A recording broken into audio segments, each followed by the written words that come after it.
Hello, everybody, and welcome to another day of Live at the Waterhole. My name is Taylor McCurdy, and I'll be the voice that you'll be hearing for the next 2 hours. I hope you're all very excited for this live and interactive safari show. For those of you that have just joined us for the first time, a big welcome to all of you. This is happening right now as we speak, and I have got access to a whole bunch of different cameras all over Africa. But right now, we are at Tau Lodge, which is in Madikwe Game Reserve.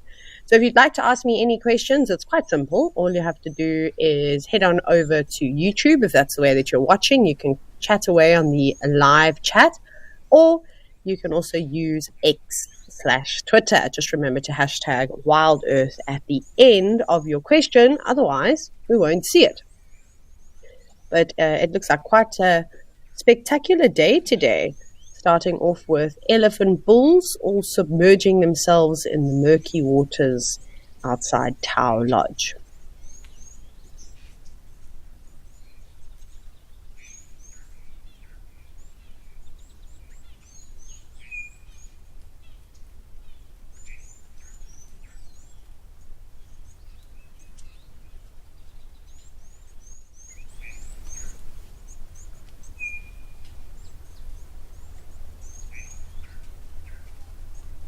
Sorry, everybody, I was just getting my live chat up and going so that I can see what is happening.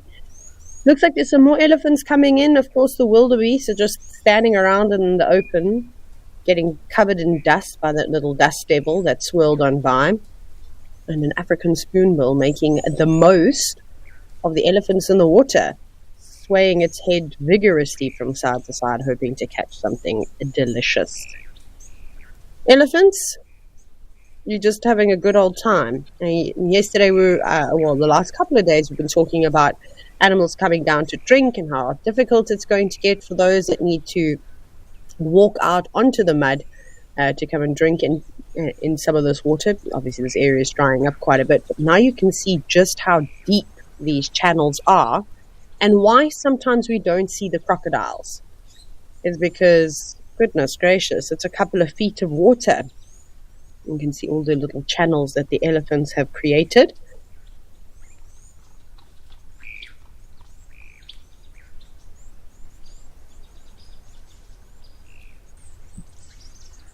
Let's see who's jumped on. Oh, we've got Patisse McGargan. Hello, good to see you again. And Joan. We've got Richard, who's also on board. We've got Stephen Rousseau and Kim. And that's it for now. Welcome. Looking forward to all of your questions. I hope we're going to have a bit more action today. Yesterday was on the quiet side, although right towards the end of the show, the crocodiles really made up for it, and it was quite entertaining. I don't know how much crocodile action we're going to have with these elephants around. I reckon that they've headed for cover. I would not like to be trampled on by an elephant. And Marissa Lowe, you've said, hi Taylor, welcome back. What a beautiful scene at Tau. It is. I was pleasantly surprised to have so many elephants around. Because I hear some go-away birds in the background. Of course, the grey heron is present too, and I think I can see the common moorhens, some of the blackbirds. So we'll get into that a little bit. I'd like to have a closer look at this elephant that's right in the middle. So we'll just wait for the cameras to zoom in, and then I'll carry on.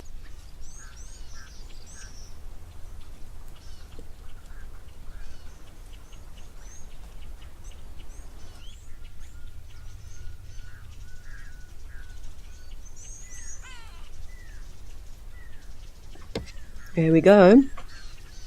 Come on, elephant, are you trying to get out of there? Look how slushy that mud is. That must be so lovely and cool. No need to toss. Oh, there's a crocodile. Do you see it? To the right-hand side of the elephant that we're looking at the moment. Let's see where this croc is going to go. Because there's elephants all around now. It might go off to the left and sneak behind this elephant and maybe make its way towards the heron. It's a little bit shallower there, though. You can see it climbing across the mud.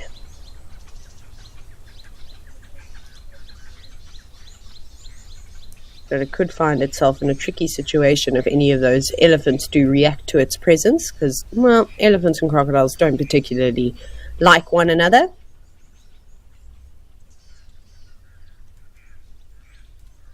But with the elephant having its back facing the croc, I'm sure it's going to sneak on past unnoticed. There you can just see its head just to the left of the elephant now, and it's fast approaching where the heron is sitting. You can see the heron is keeping a close eye on the croc. And then, of course, the great white cattle egret, or the greater cattle egret. Why did I say cattle egret? I thought that sounded weird. Just a greater egret. Oh goodness, now we've got this other elephant also stretching out and trying to grab trunkfuls of the grass. This one might spot the crocodile.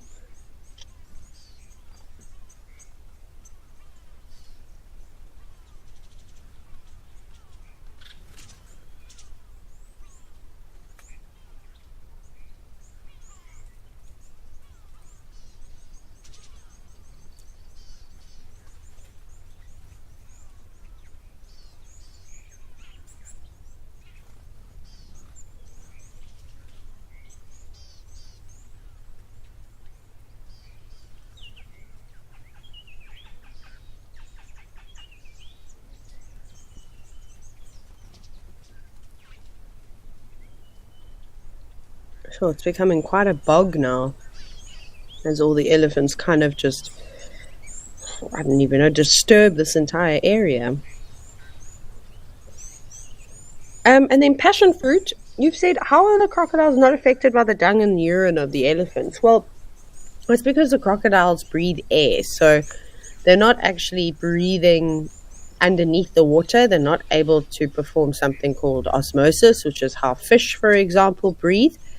So they can, I bet you could put crocodiles in orange juice, in a large pool of orange juice, and they'd be quite happy to swim around in them. It's not going to bother them really at all. So animals that you will find that are going to be affected are going to be fish and other microorganisms in here, because the water does become quite putrid when you get excessive amounts of urine and feces in that water. But for the bigger animals that we're looking at, it's not a problem at all. I mean, you can see the elephants are thriving in it. They just covered themselves in the urine and feces-infested muddy water. We obviously don't mind the smell too much, but that's not necessarily going to be water that the elephants would prefer to drink. If there's nothing else to drink, then they don't really have a choice.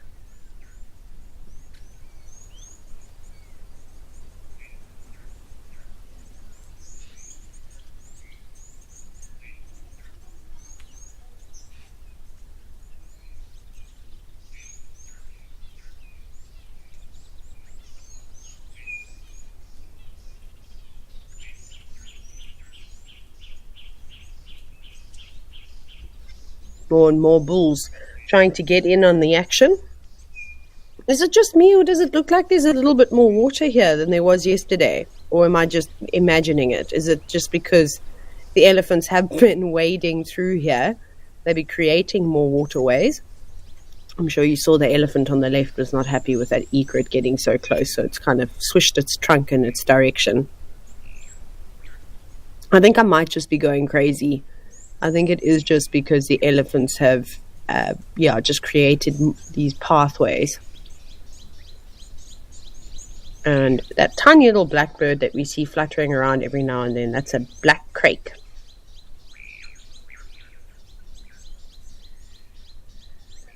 Between the egret and those little crakes, they're just catching insects that are being disturbed now by the elephants in the grass. Hello, little birdies.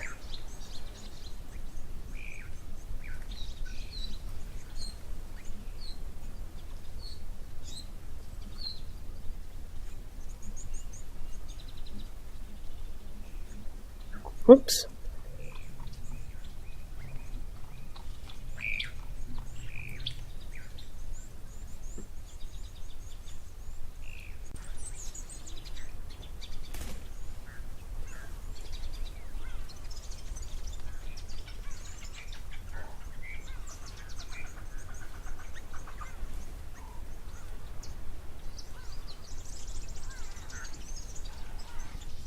Okay, while these elephants just frolic about in the water, let's go across to Tembi and have a look and see what animals are out and about.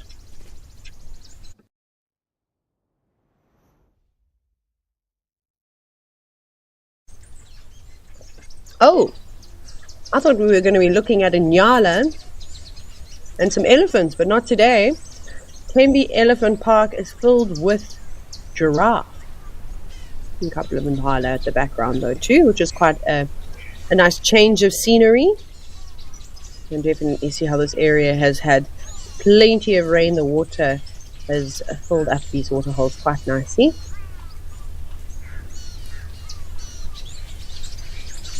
How many giraffe have we got? We've got six of them for now. There could be more. Looks like quite, oh there we go, there's a seventh one, quite a big bull, just off on the right hand side. And then I think the rest are a mixture of females.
Well, this is going to be great. We're so lucky. We always see giraffe drinking when we are visiting the Oldonyo camera in Kenya. It'll be nice to have a change of scenery. I think we'll get some beautiful reflections. It doesn't look like there's much wind today. And one of the giraffe bulls is quite interested in this female. You can see how he's rubbing his head up against her, kind of keeping quite close by, standing right up behind her. She doesn't seem to be too interested right now, but, you know, the courtship process can take a little bit of time, especially if there are other male giraffe in the area, and there is a female that's coming to estrus. They're all going to try and compete for her.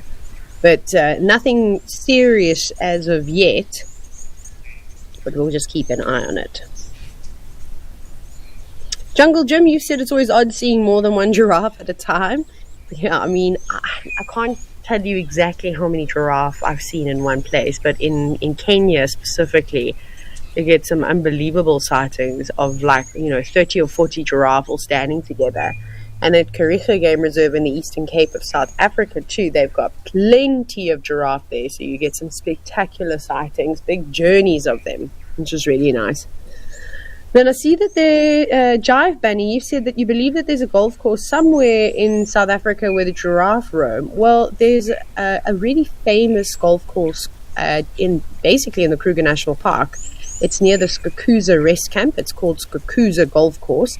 And there are no fences. It's completely open to the greater Kruger. So you can see lions on the fairway. You might even have a pack of wild dogs, kill an impala right on the green, all sorts of things. So you'll definitely see giraffe and plenty more animals too. I've never played on that golf course before, but I'd love to. It's on like a bucket list of mine. So for those of you wanting to come on a safari holiday and perhaps you are keen on golf, bring those golf clubs along and try and book yourself in. I mean, imagine teeing off with just, you know, being surrounded by wildlife, kind of checking a couple of bucket lists destinations off in one go. And then Cherry, you've said, is urine the only way for male giraffe to know if a female is ready to mate? It's going to be the most accurate way, but think about how well developed the senses are of animals in comparison to us as humans. So they're also giving off a lot of pheromones. And when those cows are coming into estrus, you know, they're going to be able to pick that up, I'm sure, in the air too, but of course by testing the urine directly and passing that urine over the vomeronasal organ, the Jacobson organ, and that's really going to tell them. But it looked, you know, this male's starting to get more and more keen, and he's constantly stretching down towards the rear end, so perhaps she is in estrus. You can see he's being a little bit more determined now. There seems to be a female, though, that's saying to him, hey, get out of here, which is quite interesting. Do you see that? Are you rubbing your head against him, or are you actively trying to push him away?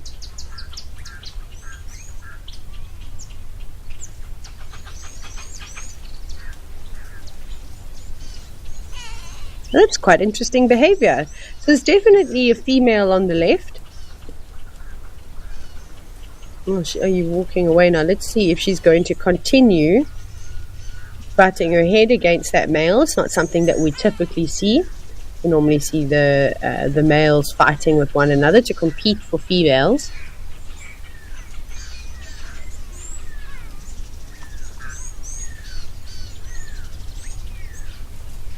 No, she's moving off now. And you can see that there's another male giraffe just off to the right.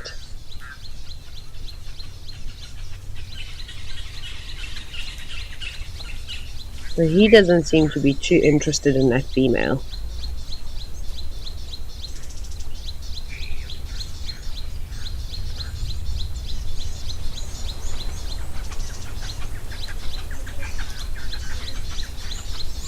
They all keep kind of going up to him and bashing him with their heads before moving off.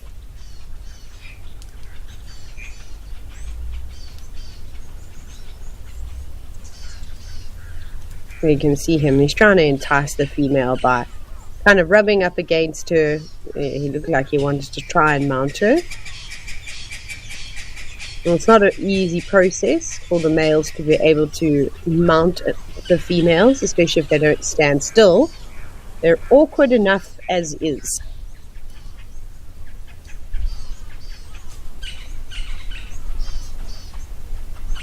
There you go. Just watching how he stepped out, encouraging the other male giraffe to kind of just keep on, moving. Perhaps they've already sorted out their differences before we got to see them. Donald, you're wondering, when predators hunt giraffes, do they usually target the younger ones? Well, a younger giraffe is going to be much easier to take down.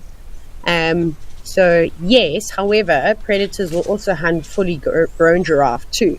So prides of lions. There's one national park called Ruaha National Park in Tanzania, and it holds 10% of Africa's lion population. And I have spoken about this before, but when I was there about 2 years ago, it was unbelievable to see. Every time we found a pride of lions, they were on a giraffe kill.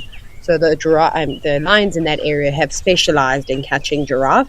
It's quite a technique, and there's a couple of other smaller game reserves in the area where I am from. There's one called Makalali.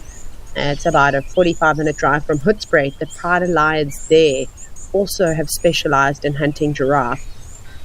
So it just takes a little bit of practice, and once they've kind of got that down, then why would you not want to try and catch a giraffe? It's a huge meal. It's going to last you many days, and I suppose that's the goal for lions, right? That if they don't have to hunt every single day but could rather catch something that's bigger, why not do that?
suppose we could spend all day watching the giraffe and see how this all unfolds, but it doesn't look like they're going to be moving off anytime soon.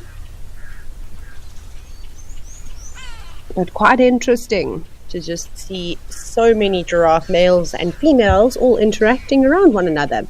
And this is actually typical behavior of giraffe. It's no longer considered that they have a social structure that we refer to as temporary associations.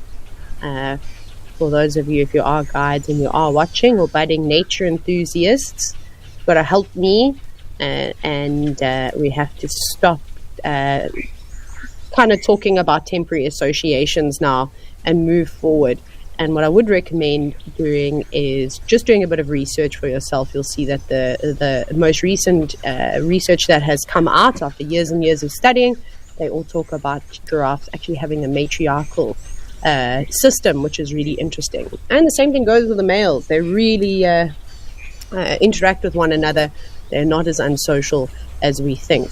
But in the meantime, we'll let the giraffe try and get on with their business behind the tree. Let's go do a bit of birding at Rosie's Pan.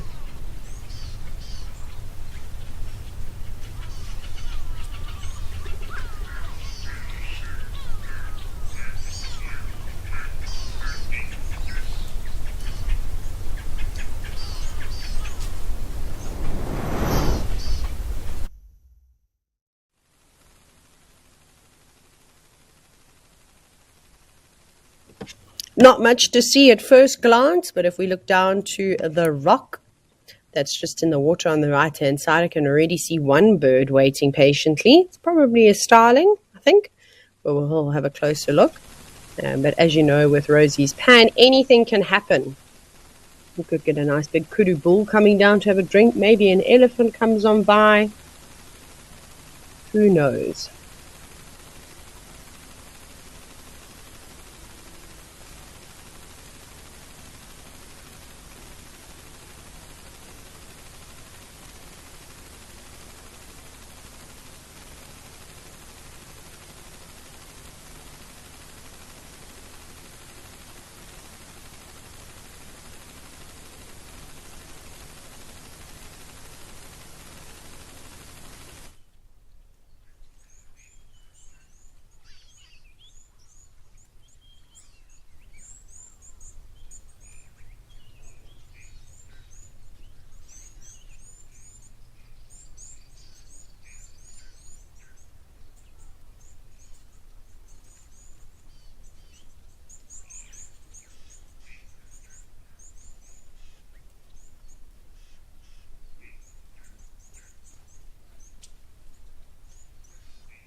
Sometimes I wish that rock was just a little bit further to the left so we could see what's happening in the shallows, because now this bird is making it very difficult for us to ID it. Looks like it's having a great time though. You can see it splashing around, having a bath. Oh, look at the terrapin on the left, on the rock. Did you see it just balancing there perfectly?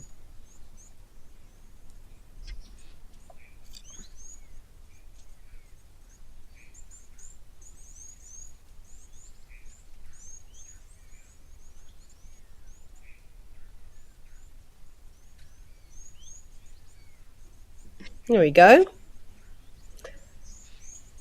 Terrapins are just phenomenal creatures because they don't look like they're able to climb very well.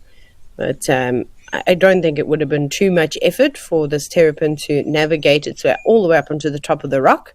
And it's a nice change of scenery too.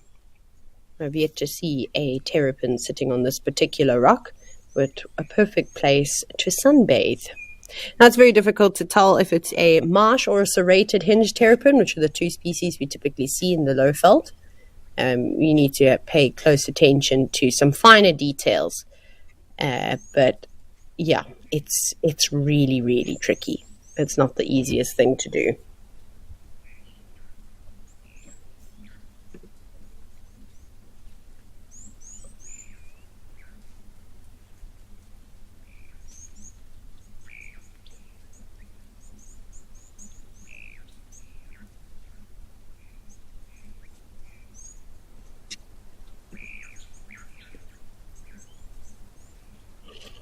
Donald, you're wondering, how do turtles excrete waste? Well, they still defecate. So they've got an anal opening, which is where the feces would then be passed on to. What's really interesting with terrapins, though, is this is not so much a waste product, but more of a defense mechanism. They've got these little stink glands on the sides of their shells, and they secrete this horrific substance. It's quite oily. It's not very nice at all. I can't even describe the smell to you, but you can never get it off once it's on your hands. But they'll typically only do that if you try and pick them up. But yeah, otherwise, they just dispose of waste like most animals would. I can't say I've ever seen terrapin feces before, but I have seen tortoise feces, and it is surprisingly large. Obviously, it depends on the size of the individual, but it's bigger than you think it is.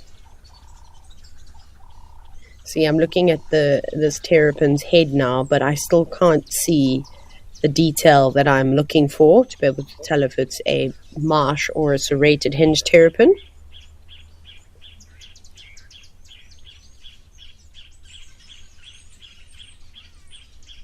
I love the way that their heads are always tilted up.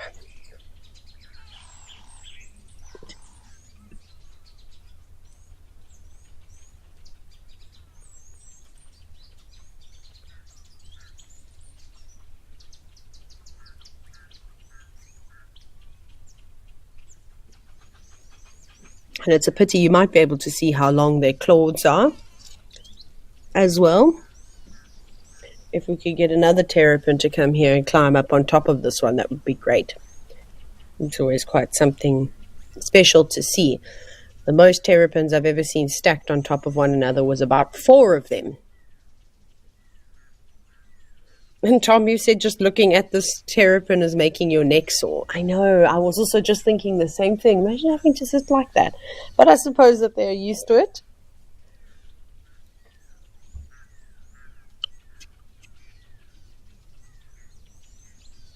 And now we're just waiting patiently for some birds to come back around.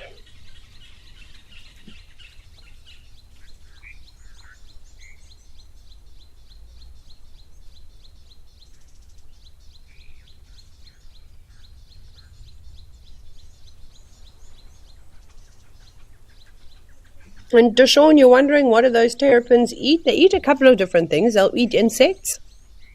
They're kind of like omnivores, really. So whatever is available. But if there are lots of insects and things, and then aquatic plant vegetation, that's pretty much what they're going to go and feed on. I don't see any of the little birds bouncing around from tree to tree just yet.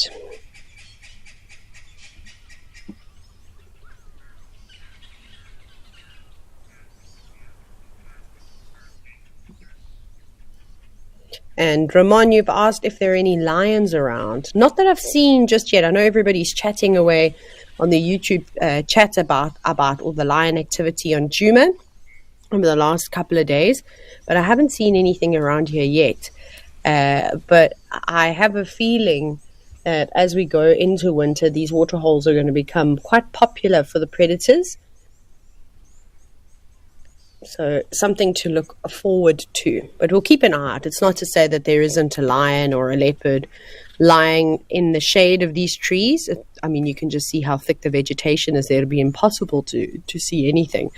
And also, it's a nice cool day, so something still could come down and have a drink.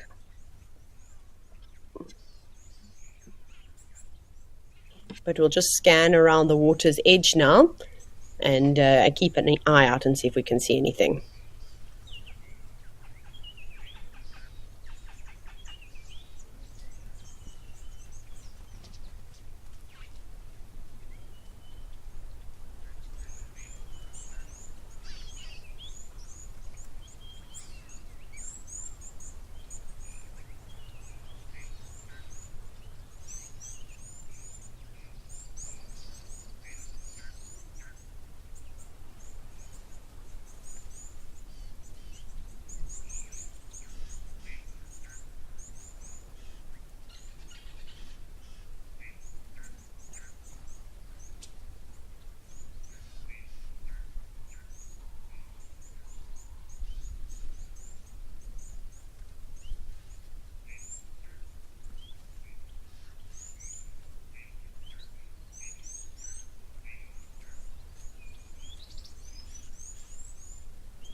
Well, it doesn't seem like we're having too much luck. There are a couple of birds, most of them being blue waxbills and some starlings. So we'll come back here when it warms up a bit. But let's go and check out some more birds at Old Donyo.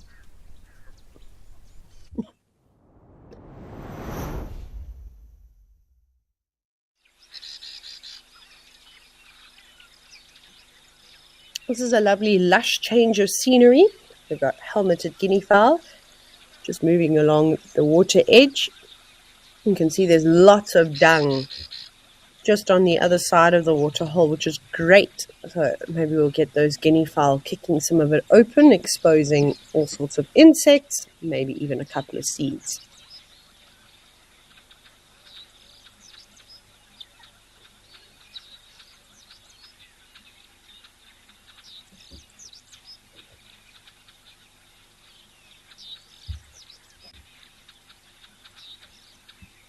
But not a big group of them, just two. And they're slowly going to move off now out of sight. A couple of little birds flying around, trying to just see what they are. Just here on this left-hand corner of the dam, you see there's a bird it's got some black and white on it.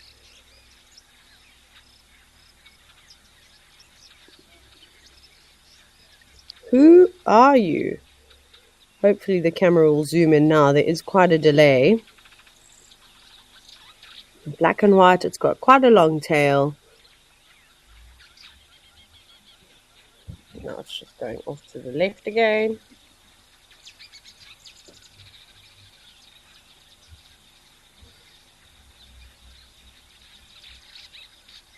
Come on, pop your head up.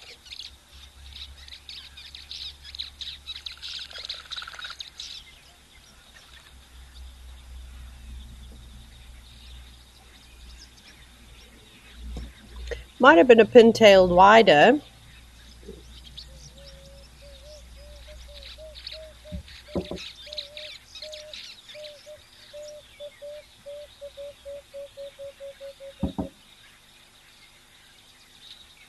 It did look like it had a long tail, but I don't know if it's flown off or if it's just hiding behind there. But there is an emerald spotted wood dove. It was just calling. You can see it just on the bottom left-hand corner of the screen. Hello, beautiful bird. Doves often go unnoticed, which is quite sad. But these are one of the prettier doves and one of the smallest species that we see.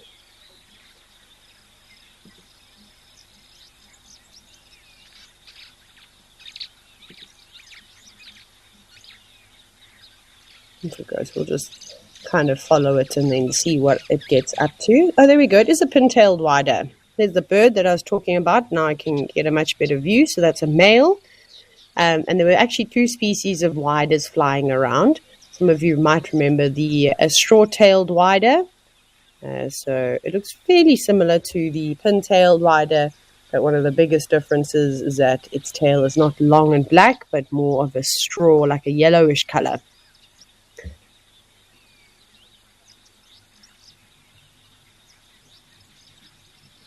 Oh my goodness, and it looks like there's plenty of insects on top of the water. Do you see that? I don't know who they are, if they're boatmen, if they're whirly beetles, water striders. Gosh, it could be a number of different things just moving along the surface of the water. But I just noticed, or pond skimmers, there's more than I've, you normally see. It might be difficult to identify them, but one of the little aquatic creatures. You can see how fast they move. It also looks like they're playing bumper cars and bouncing into one another.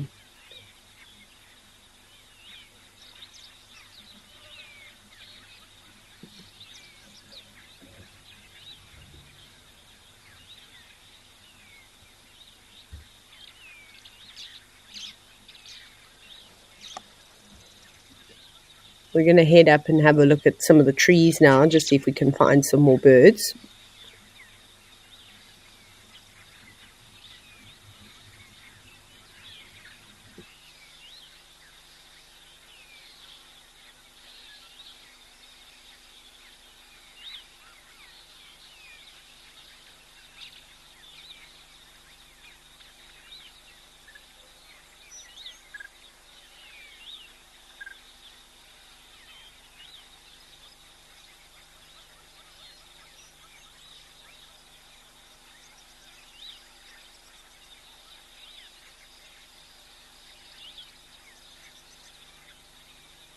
And it's our friend, the unstriped ground squirrel. Hello. What you doing? Just surveying. It's a lovely spot for a squirrel to live in amongst all these branches. And I'm sure you can tell that this is a male. I don't think I really need to point out why I think it is a male.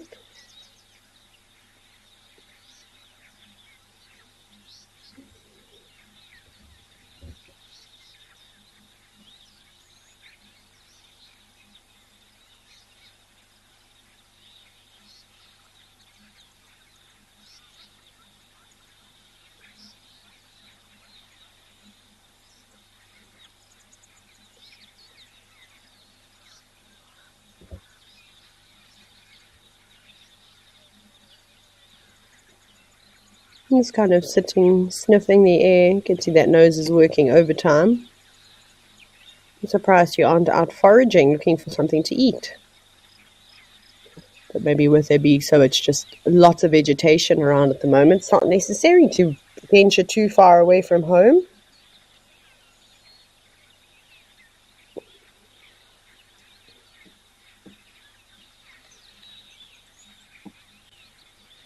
There we go, having a nibble on a plant.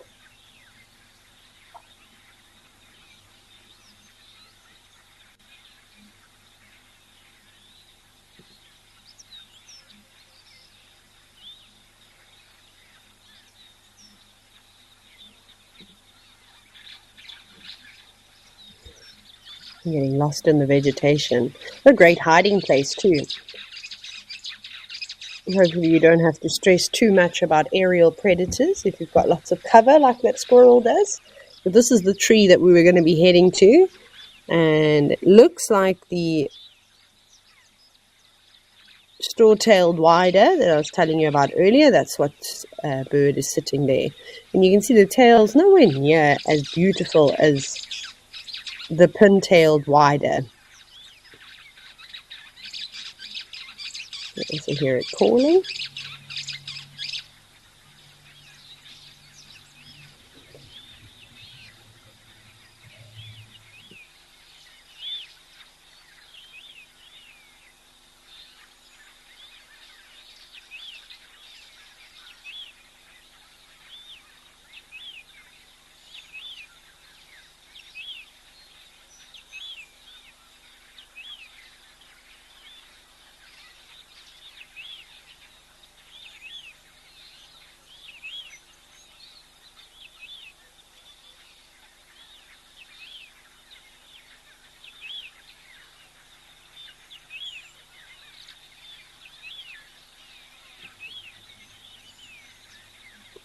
Being very quiet today.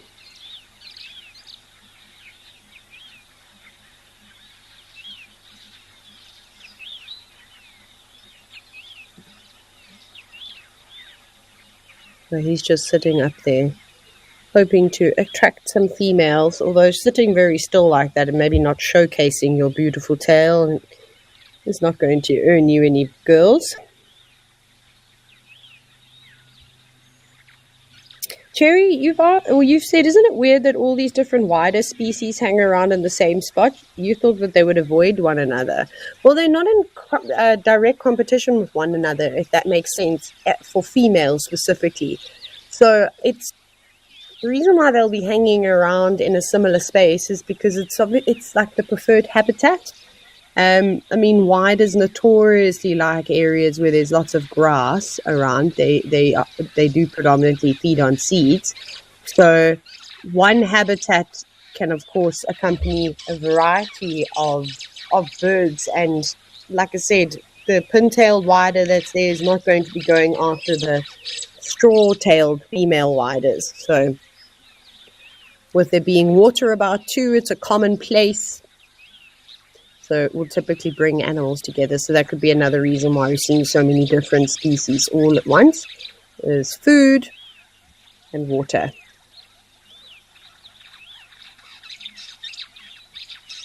But you can hear that straw-tailed wider. He's singing his heart out, desperately trying to entice any females. But I haven't seen any flocks flying towards him.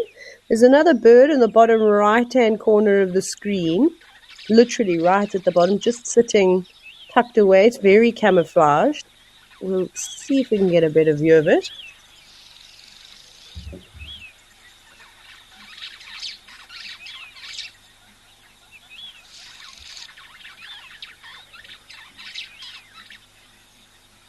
Just a bit difficult to find the focus. When I look at it, I think of a shrike, but it's tricky to tell. So it's got a black eye mask, which I'm sure you can see. It looks like it's got a slightly reddish head.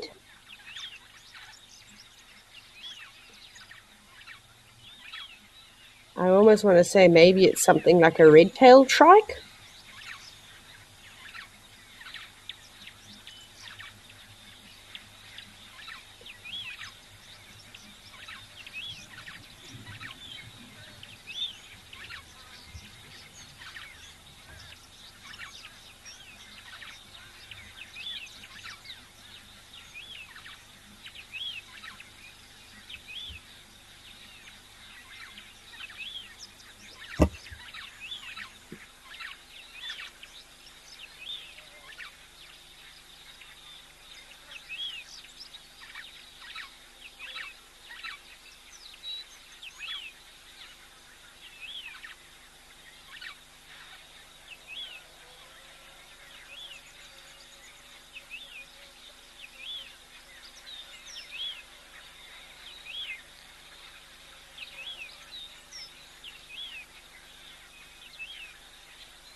At least we've got the impala that are making their way down now to the water's edge.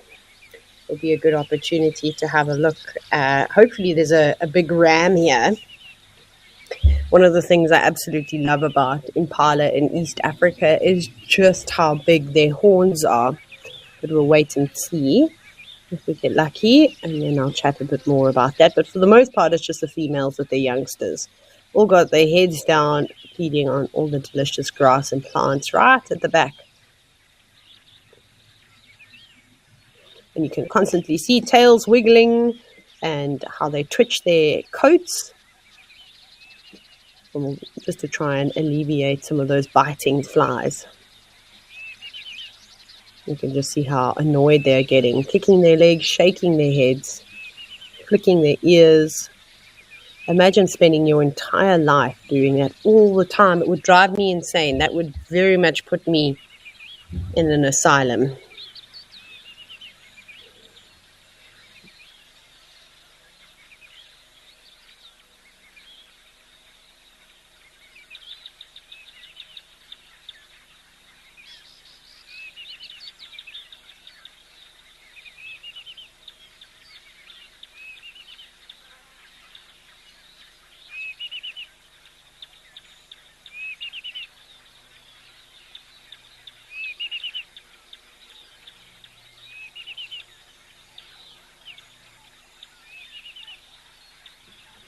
That's a great close-up of the impalas now too.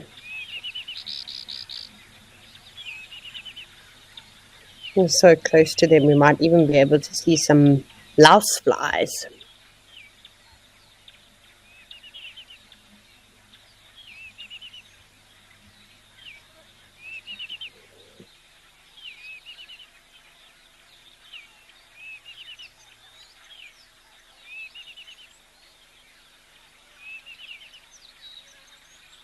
Oh, bumping heads. So louse flies are really interesting creatures, and I wonder how many of these, you see these big black dots that the impalas have on them. Some of them are going to be flies. It's difficult to tell though, but louse flies are almost like these laterally compressed horse flies, if you will, but they are scary, and I don't even think I can do them justice in terms of accurately describing them, so you'll have to Google a picture. But they've got these strange legs, but they're so powerful they're able to hold on to the animals, so when they shake, they really don't go anywhere at all. And if you've ever been to Kenya or Tanzania and you spend some time with the pride of lions, you most certainly would have seen louse flies. We see them every now and then in South Africa, but not nearly to the extent that you see them in East Africa.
Tara, you've asked, what is the black patch on the impala's foreheads? So just a slight, color differentiation. However, they do have a scent gland on the top of their heads, and you've probably noticed impala rams sometimes rubbing their heads up on vegetation. Obviously, it's nice to have a bit of a scratch, and sometimes they'll rasp their horns on trees just to kind of show how big and strong they are. but they also will secrete this very mild sort of substance. And that secretion will then go onto the plant, and it can be one of the ways that they'll use to advertise, that a territory, this particular space is taken.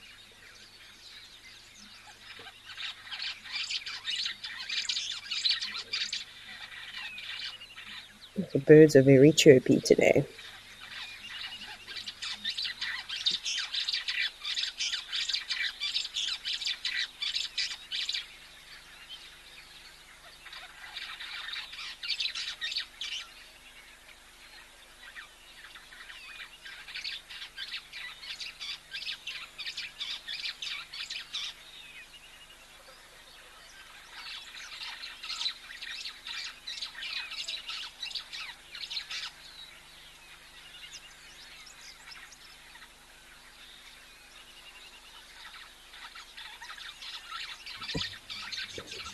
But as some of you know, we occasionally have got clips that have happened during the week, some really interesting things. Oh, look, Mount Kilimanjaro is poking its head out. That's been ages since I last saw a beautiful big mountain at the back.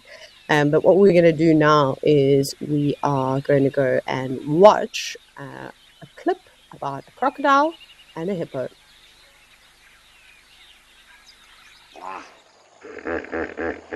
So there's a little hippopotamus dashing through the shallows, entering some slightly deeper water. Oh my goodness, but it looks like there's a crocodile on the left, beelining straight towards that little hippo. Oh, you better go quick. You better go quick. You can see how quickly that crocodile's moving with absolute ease, not even creating a wave. Okay, now this hippo has turned to face the crocodile. Let's see what happens. There we go. Little one made it to mom. Now that there's two crocodiles actually coming closer. Oh, you can see there's another croc on the right. Our mom's not going to take too kindly to the crocs at all. And there's typically an unwritten rule between the two species. You leave me alone and I'll leave you alone. So quite daunting for that mother hippopotamus just being there on her own. It might be that calf is just that young that she's kind of just separated from the rest of them, or she could have been out grazing and has made her way down to the water's edge. But sure, lucky hippo calf. And here we are. This is beautiful Mount Kilimanjaro that we can see. You can see it's layered with snow up on the top, and it's been months since I last had a glimpse of it, as it's rainy season. Kenya has obviously had a lot of rain, but isn't that spectacular? It almost doesn't look real.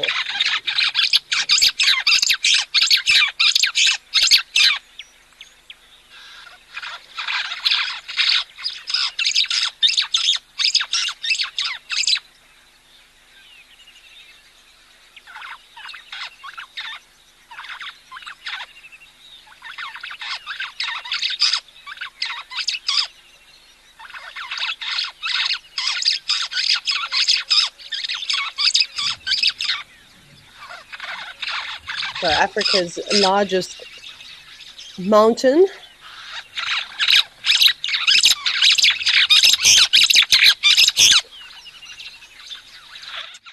Has anybody that's watching climbed Kilimanjaro before? Does anybody want to climb it? It's not really something that I'm wanting to do, to be quite honest. I don't know if I want to climb the mountain.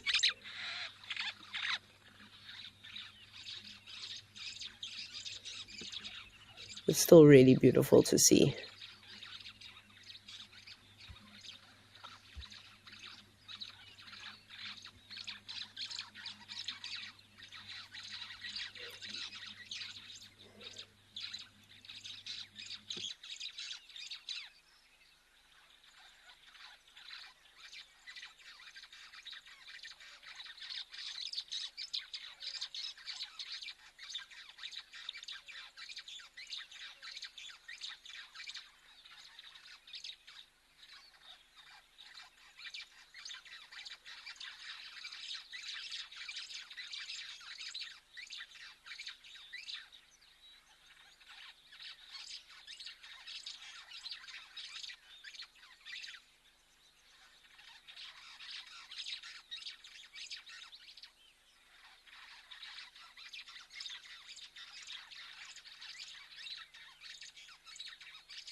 And just like that, Kilimanjaro is being engulfed by the clouds once again.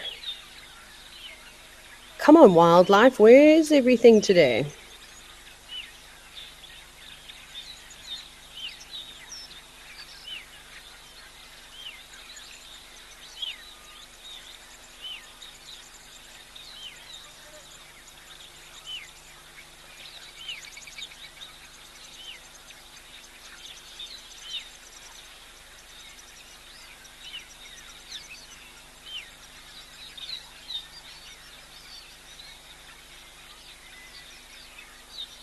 Right, we're going to wait for the wildlife to all come back.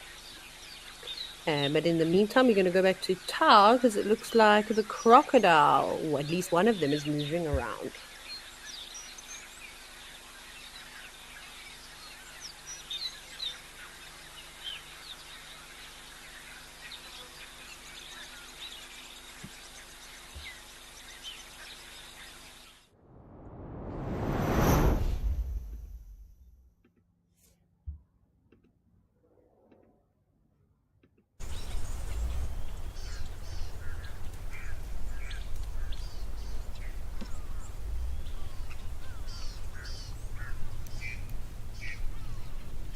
There we go.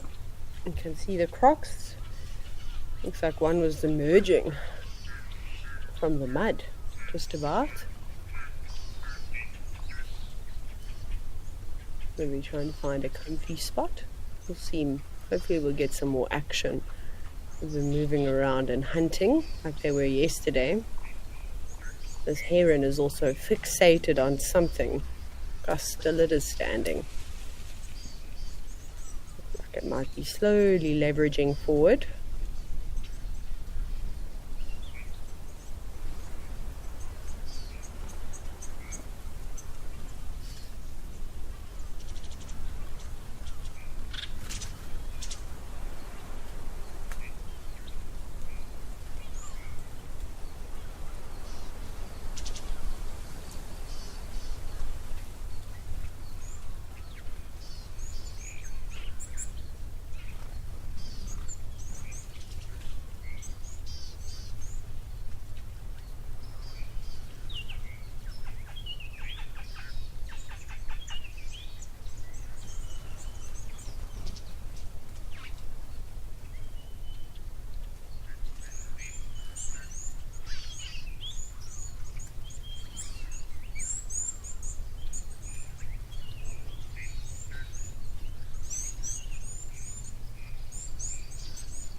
If it wasn't for the yellow-billed stork moving around, it would once again look like everything is frozen.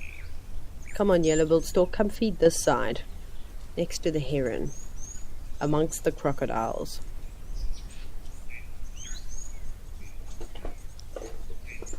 Now, heron's getting out of there. Gonna maybe go try a different fishing spot. Let's follow the heron, seeing as though the crocodiles are making it a bit difficult for us to see what's actually going on.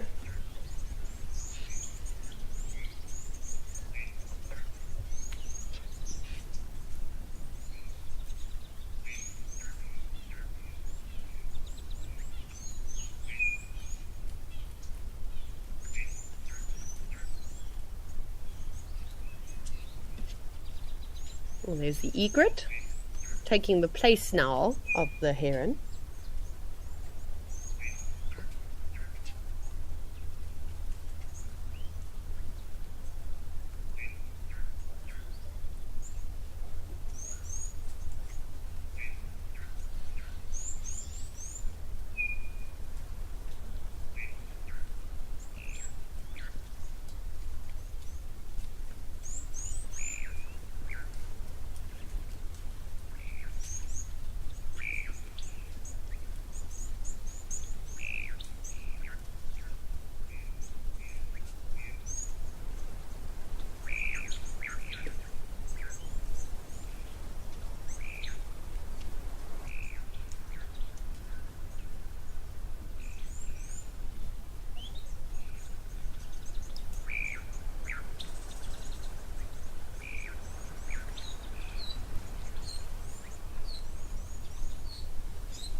I don't think that heron liked the egret stealing its spot. But you snooze, you lose.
So there we go. There's a good example of competing for space.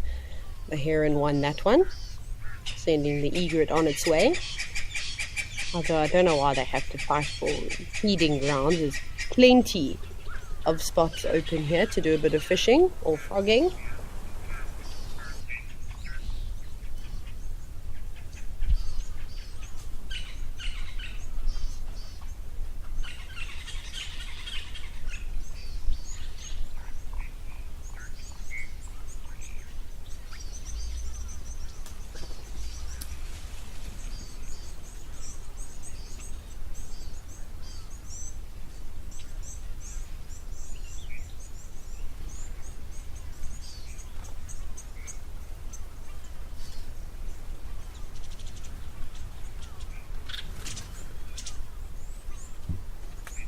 Moonbeam Smith, you've said with all the predators around, how could there be any fish left? Oh, there'll be plenty of fish, and these birds are not just hunting fish. They also will feed on insects and frogs. So there's most likely going to be a lot of catfish or barbel that'll be swimming around. Yesterday we had some sightings where a few of the birds did catch fish. Nothing too spectacular. But the amazing adaptation that the barbel has, or the catfish has, to be able to cope with the drying up pools of water is that they can encase themselves in a mucus membrane and stay alive basically for a couple of years, even if they're just in dried up mud. And then they'll return and can I say rehydrate?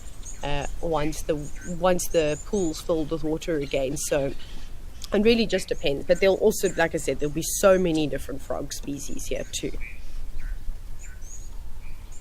And then Sandy Franklin, you've just joined. Hello, welcome. So now you can see this heron, it's moved away from the water's edge. So it's probably going for something like a frog, but you know, any of this yellow-billed stork that we're looking at, this heron, they'll literally eat anything. I've seen herons eating small mammals. So if there's a rodent, even if there's a snake, they'll all try and grab those things. They're not going to turn their beaks up to it at all.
Oh, there we go. Change of scenery. What we've all been waiting for. A rather large herd of elephants just strolling across the bare plains.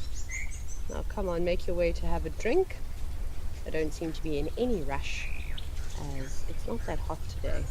But you can see there's just so many more elephants just gathering along the tree line. They may have already had a drink on the far left-hand corner, which is the preferred side. This is where they would typically come to have a mud wallow. Let's see if they change direction. Fingers crossed.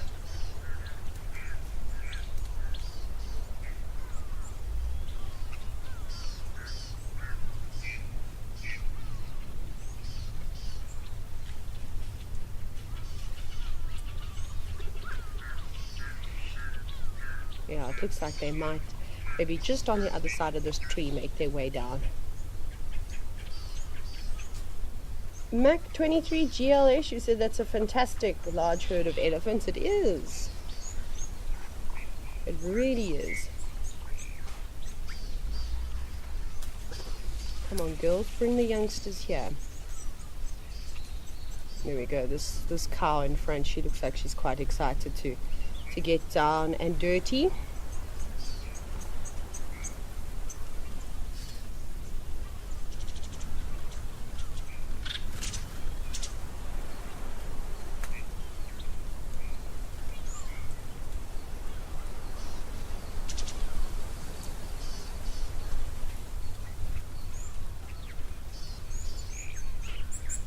It's a nice little pool. There's a couple more bird species. Don't tell me, elephant, you've just rushed all the way there to now turn and leave. No, just trying to find an easier way to access that muddy water.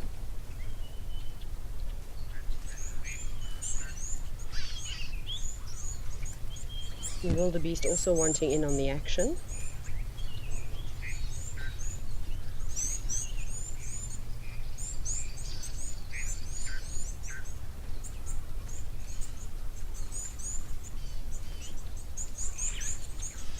It's just really great to see elephants of the different ages. Lots of young ones too. There's a black-winged stilt also moving around. And a couple of other little birds that I can't tell you what they are. Egyptian geese, another yellow-billed stork. Maybe those are spoonbills.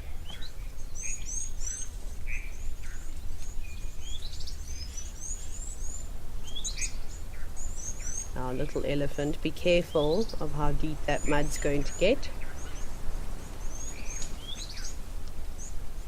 Don't be tempted. That's my problem. Whenever there's mud around, I can't help myself. Oh, a young one charging on in.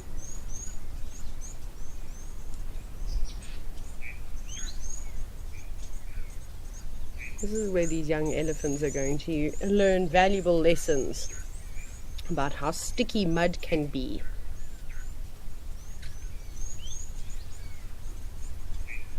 But luckily it seems to be quite hard on the area that they're walking. The wildebeest now quickly trying to get around, also stirring up the water thickness in the process. And it looks like one crocodile just lying in the shallows too. Let's see if the croc's going to pop under the water and maybe move towards the wildebeest, but for now it's sitting very still.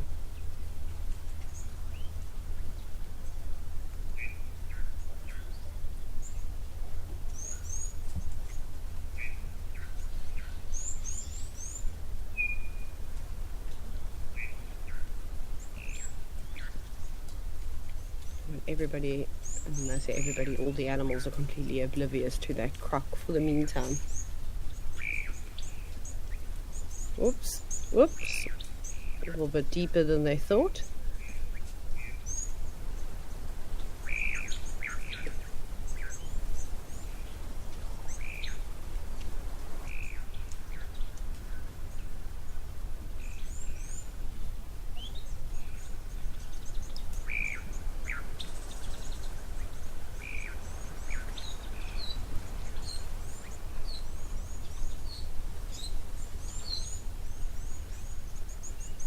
It doesn't seem like that crocodile's going to make a move.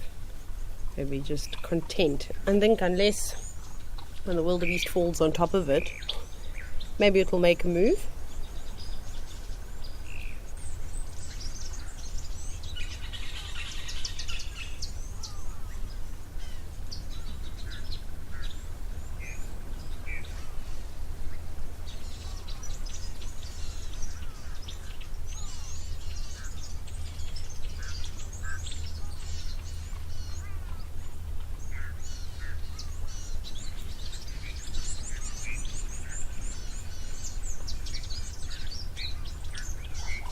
Well, Sandy Franklin, you said that you just love these baby ellies. Me too. It is always fun to watch. It's great to have them keeping us entertained. And then everybody's just kind of doing their own thing.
And just like that, off everybody goes. Okay, we're going to head off to Olifant's River now and see what's happening there.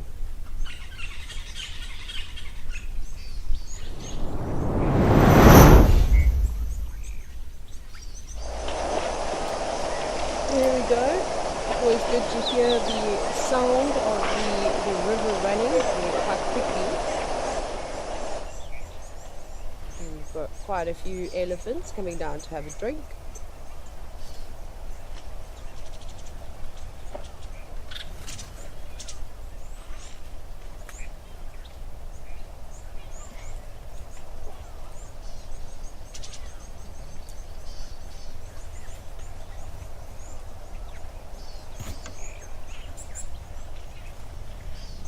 Just looks like bulls making their way down. Haven't seen any females and youngsters just yet.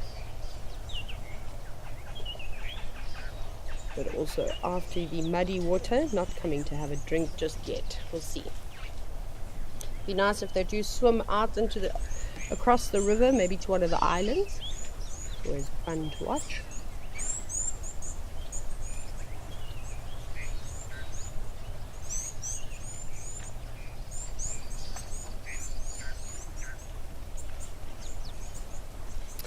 I see there's a comment on the YouTube chat from Justin Wright, and you said we've asked if I've seen the footage of the elephant picking up the truck recently.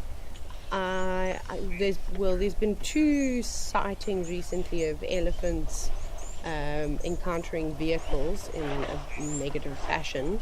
I think the one that you're maybe talking about is the one that happened in Pilanesberg. You know what? It's so difficult to tell I mean, you know what I'm like. I'm very opinionated, and I'm the first one to have something to say. But I just found that there wasn't enough evidence to really be able to see what happened. I mean, it looks like they're at some kind of a rest camp. I don't know if they drove around the corner and they bumped into this big elephant, and that's when the situation kind of occurred. I know there's two separate bits of footage, one from inside the vehicle, and then another bit of footage from people looking, towards the scene, and they look like they were on foot, which makes me think that it was a rest camp of some kind. I'm not sure, and the thing is that when you do have a negative encounter with elephants, we do shout, we do bang the side of the car. Sometimes people will hoot. Sometimes you start your car, you rev the engine, and in severe cases, people do actually drive forward as a way to try and discourage an animal from charging you. So I don't really know, but that elephant looked like he had, he was kind of set in his ways, and he was going to hit the car regardless. So I can't really comment. I can't say that it was typically bad guiding. There's just not enough evidence there. Because if I was in that position, right, and an elephant was hitting the vehicle, if I somehow got myself into a situation like that, best believe I'd also be shouting and trying everything that I can to deter the elephant. So it's a really tricky thing. I don't know. I've never been in a situation like that, and I hope to never ever be in a situation like that. But there is another video that's sadly gone around, cited recently, from Kafue National Park in Zambia, where an elephant also seen running miles away chasing this vehicle, and then the vehicle stops. I'm not sure why the vehicle stopped. I probably would have carried on going because that elephant meant business. You could see it was just pushing over trees. And I do believe that one person unfortunately died, which is very sad. So you always have to have your wits about you when interacting with elephants, because the situation can change very quickly, like literally in a blink of an eye. But it's sometimes it's really difficult to comment on what actually happened. But you can, I suppose we don't have to dwell on the negatives. You can see that elephant right at the back on the left. Almost looks like it has a hump on top of, between its head and its shoulder blades. It looks like it's got a collar. And the elephants in the greater Kruger area, especially around Olifant, then into Beluli, into Pridelands, into Klaseri, Timbavati, all these different areas that all connect to one another. There are lots of elephants that are collared. So I'm not sure who would have collared them, if it is elephants alive. But the data that they're able to get, tracking the movements of these animals, do they move seasonally? Do they only move huge distances when they're in mass?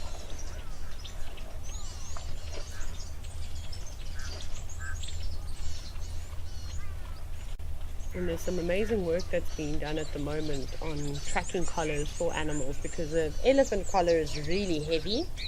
In comparison to how big an elephant is, it probably doesn't bother them too much. But I know there's some organizations that are trying to reduce the size of the collars to make them less invasive. But one of the biggest problems is the battery.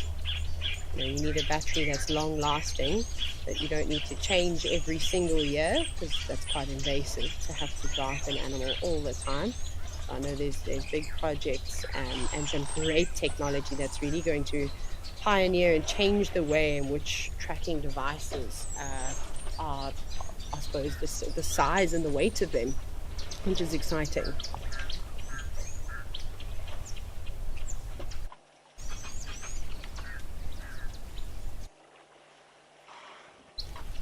The elephant on the right just sticking his tusks into the ground. Looks like he's wanting to have a roll around, but it might be a bit tricky with so many elephants all in the same spot.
A little bit of change of scenery with the giraffe.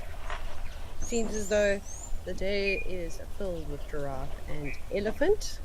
This is just one female feeding just against the tree line. I don't see any more at the moment, but there could be some spread out, so maybe moved on already.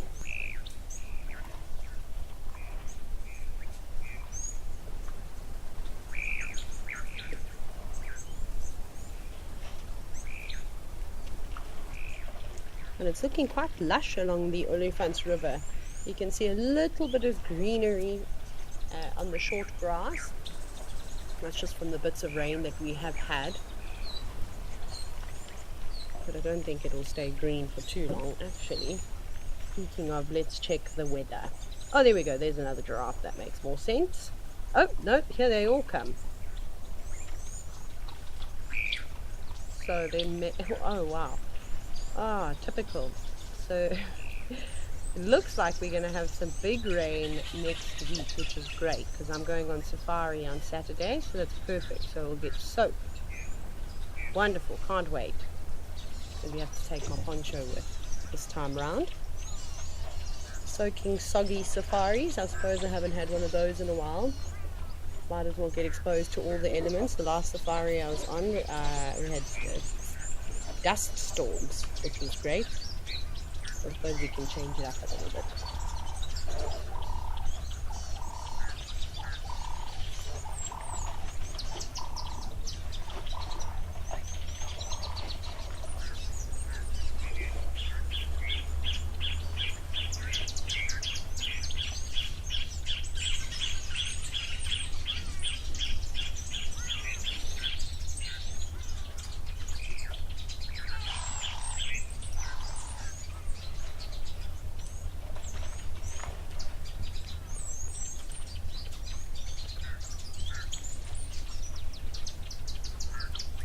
I'm just having another little scan around.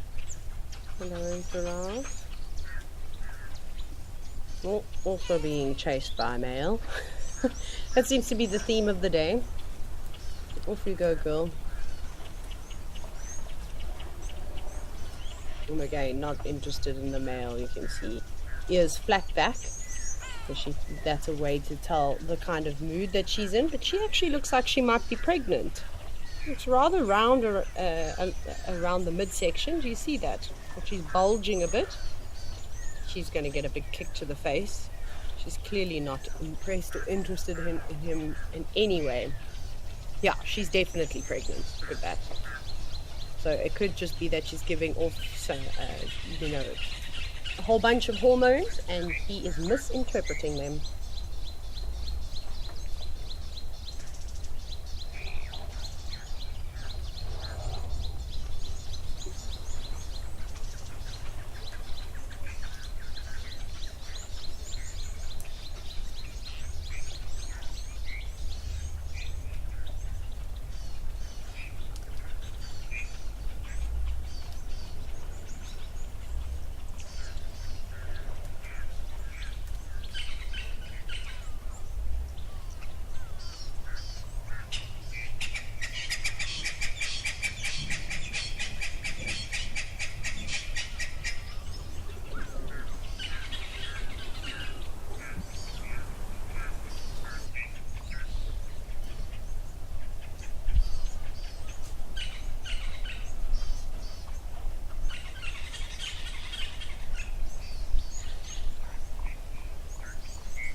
Jenny, you've asked, what is the purpose of horns in female animals? So with giraffe, it's just kind of part of their anatomy so much because for the most part the thing that protects a giraffe, whether you're male or female, is your powerful kick. Those legs are super important. Of course, we know males will use those little ossicones, so they're not horns in the traditional sense, but it's fused bone to the skull, and it doesn't have a keratin coating like a horn would, so slightly different. But so it's interesting. I still think that the studies are inconclusive. These are, of course, just theories, but one of the theories is that female animal, or let's go with antelope, for example, that have horns, they need it because they live out in the open. So, it's one thing having a male that'll be around to try and protect the members of his herd, but females will still need to protect their offspring too. So look at something like wildebeest. They typically live out in big open areas. We look at springbuck for an example. I mean, there's a whole host of different animals, and typically those animals and those female animals are living in big, wide open spaces. And then some of the other antelope species that live in denser vegetation, they will use a different tactic, anti-predatory defense. They might hide away rather, and then there's no real need for them to have horns. But again, it doesn't explain it very well. These are just some suggestions. And again, as I always say, perhaps as technology advances, maybe there'll be a way for us to be able to understand animals a little bit better, and we'll get some more conclusive answers. But in some species of animals, you actually start to see the horns becoming redundant. And the best example of that is in East Africa, and of the Thompson's gazelle. You'll see the females, and you'll be able to Google and look at pictures, or if you happen to be going on a trip to East Africa where you could potentially see Thompson's gazelles, you'll notice that the females' horns are brittle. They're like toothpicks. And some of them broken off, some of them might only have one, but over time they just don't really serve a purpose anymore.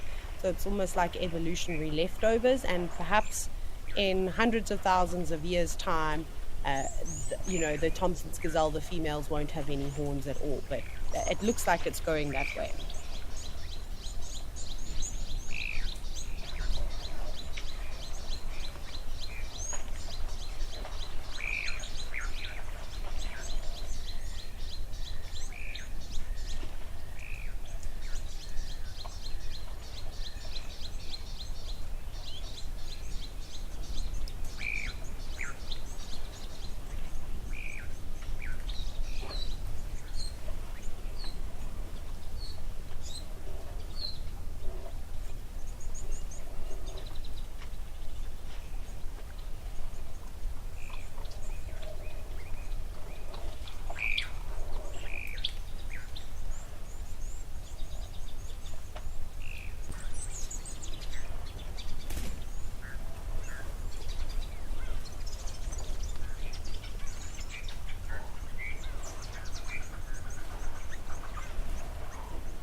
anyhow, it was nice to watch the giraffe. If only some other animals could have snuck out of the bushes for us to see. I wouldn't have minded spending some time with a troop of baboons, but maybe we'll get that tomorrow.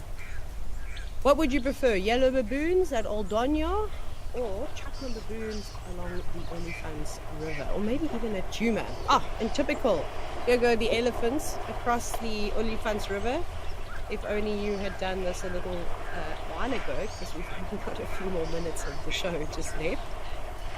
And look at them, they're all going to funnel one after the other and probably, like I said, head to some of the islands where there's also nice grazing, but not without having a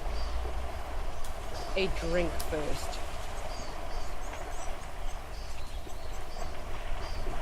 It's not too deep at all. The water is quite shallow.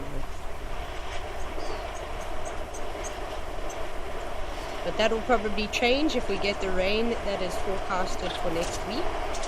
We might see the Olifants River turn into a raging torrent and the banks exceed where all the sycamore figs are, these big trees in the background.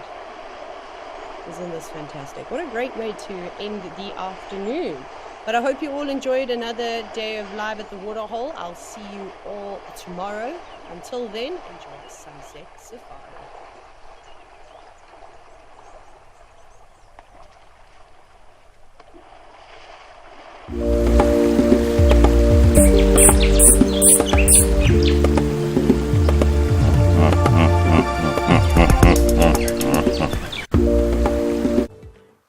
Good afternoon, hello everybody, happy Wednesday, welcome to Djuma Private Game Reserve and welcome here to the tent. My name is Steve, I'm joined by Gert over there and this is On Safari.